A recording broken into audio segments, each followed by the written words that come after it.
हम रामगढ़ भगवानपुर से चलकर आए हैं। हमारी हॉस्पिटल की मांग है। हमने क्योंकि हमारी जो मांग है वो हमारी मांग नहीं थी, वो उन्होंने वादा किया था और उन्होंने कहा था कि मैं हॉस्टल तुम्हें दे ही रहा हूँ। अभी वो रिकॉर्डिंग में भी साफ है। राव साहब ये कह रहा है कि अमर्यादित भाषा का प्रयोग किया गया। उनका सबसे गंभीर सवाल है, अगर कोई अमर्यादित भाषा बोलता है वो निंदनीय है। हम पहले भी निंदा कर चुके हैं। तो हमारा हाथ लेकर रहेंगे और फिर हमारा हाथ लेकर रहेंगे और फिर हमारा हाथ लेकर रहेंगे और फिर हमारा हाथ लेकर रहेंगे। सवाल के ऊपर 40-60 में बांटना बंद करो। सवाल के ऊपर 40-60 में बांटना बंद करो। तमाम पुरुष महिलाओं से पीछे रहेंगे। कोई भी आदमी जब तक कार्यक्रम खत्म न हो आगे ना आए। सबसे आगे महिलाएं रहेंगी। आप तमाम खुला आप रहेंगे। अभी आप धीरे चल रहे हैं। आप खुले चले।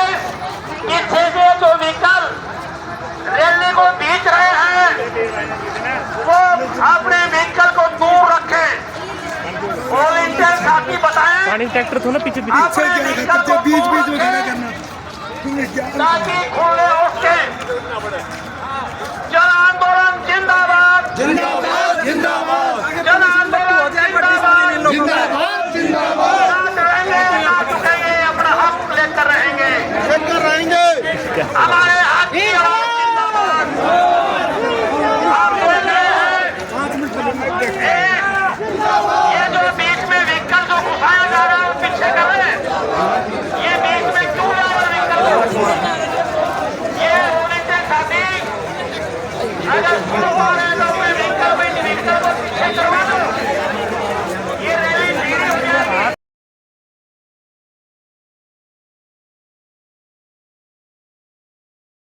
जिंदाबाद जिंदाबाद इंकलाब जिंदाबाद जिंदाबाद जिंदाबाद इंकलाब जिंदाबाद जिंदाबाद जिंदाबाद इंकलाब जिंदाबाद जिंदाबाद जिंदाबाद जनता अपमान नहीं सहेगी। ये जनता अपमान नहीं सहेगी।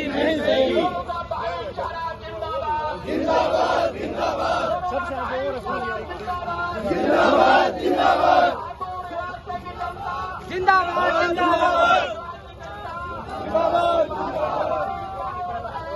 जिंदाबाद सरकार समिति जिंदाबाद जिंदाबाद जिंदाबाद। रामगढ़ भगवानपुर समिति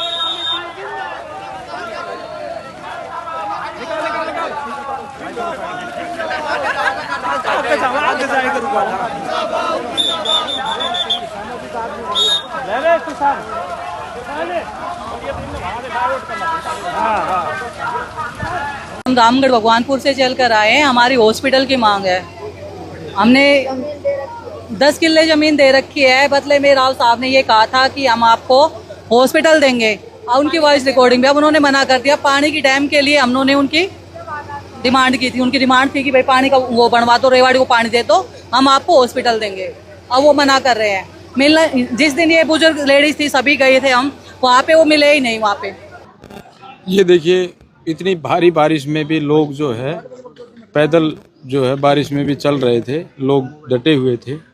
तो ये मांग हमारी जो है जायज़ है। और मैं तो एक बात कहना चाहूँगा राव इंद्रजीत जी को कि ये बात समझ ले कि आज जो राजा माँ के पेट से नहीं, जनता के वोट से बनता है। तो इस जनता की जो है सुननी चाहिए कि निर्माण कार्य नहीं हो पाता है, तो ऐसी स्थिति में क्या करेंगे? देखिए, हमने पहले सोचा था, लेकिन अभी तो जिस तरह से शहर के लोग हमें समर्थन दे रहे हैं वो हमारे भाई हैं। हमने सोचा था कि अगर वो अपना वादा नहीं निभाते तो हमारी एक चीज़ उनको, हाँ, तो हम उनको पानी पिलाएंगे, बाकी हम हॉस्टल लेंगे और ये देना पड़ेगा। क्योंकि हमारी जो मांग है वो हमारी मांग नहीं थी, वो उन्होंने वादा किया था और उन्होंने कहा था कि मैं हॉस्टल तुम्हें दे ही रहा हूँ। अभी वो रिकॉर्डिंग में भी साफ है। आ रहे हैं कि बोले कि धरना स्थल से अपशब्द कहे गए, वो निंदा कर रहे हैं उस चीज की। देखिए जब आ रही है देखिए मैं कहता हूँ कि जो लोग कह रहे हैं वो अपने अपने गांव में पंचायत रखवाएं, उन पंचायतों में हम जाएंगे और उनसे बताएंगे। वो हमें गलत बता रहे हैं, वो कह रहे हैं कि अस्पताल का अभी कहीं इन्होंने किया ही नहीं, ये तो वैसे बाउंडर कर रहे हैं, ये झूठ बोल रहे हैं। हम डॉक्यूमेंट दिखाएंगे। दूसरी चीज़ ये है कि उनसे सारी चीज़ें बताएंगे, वो बताएं कि भाई कहाँ किसने अपशब्द कहा है। अगर हमारे मंच के माध्यम से माइक से अगर किसी ने भी कहा है तो हम जिम्मेवार है, अन्यथा बाहर जाके कोई कहता है तो हम जिम्मेवार उसके नहीं है। राव साहब ये कह रहा है कि अमर्यादित भाषा का प्रयोग किया गया, उनका सबसे गंभीर सवाल है। अगर कोई अमर्यादित भाषा बोलता है वो निंदनीय है। हम पहले भी निंदा कर चुके हैं, परंतु हमारी महापंचायत की तरफ से जो स्पीकर बोले, जिसमें हजारों महिलाएं भी उपस्थित थी, और किसी एक ने भी ऐसा कोई शब्द कहा हो, हम कान पकड़ के माफी मांगने तैयार हैं। और पंचायत से बाहर जा कर के किसी आदमी ने कुछ कह दिया या किसी से कुछ कवा लिया गया, उसका जिम्मेवार पंचायत मंच नहीं हो सकता। एक तो ये बात क्लियर कर दी जाए, वो सार्वजनिक कर दे कि ये महापंचायत से ये बोल रहा है आदमी, या पत्रकारों की टीम बनाकर उनको सुना दे कहाँ से कौन बोल रहा है। बात खत्म। आप जो इश्यू नहीं है उसको बनाया जा रहा है, भावना को बनाया जा रहा है, किस लिए? आपके पास असल सवाल का जवाब है नहीं। आपने वॉइस रिकॉर्डिंग की और वॉइस रिकॉर्डिंग पब्लिक डोमेन में आ गई, आपका वायदा सामने आ गया। आप वो बात तो कह नहीं रहे, आप उससे डाइवर्ट करने के लिए आप कोई और बात चला रहे हो। भगवानपुर में 200 बेड का हॉस्पिटल बनाने के बारे में ज्ञापन देने आए हैं। राव साहब इंद्रजीत सिंह ने ये वादा किया था कि भाई आप हमें 10 एकड़ ज़मीन दे दो, हम आपके रामगढ़ भगवानपुर में सरकारी हॉस्पिटल बना देंगे। और उसके बाद में वो अपने वादे से मुकर गए।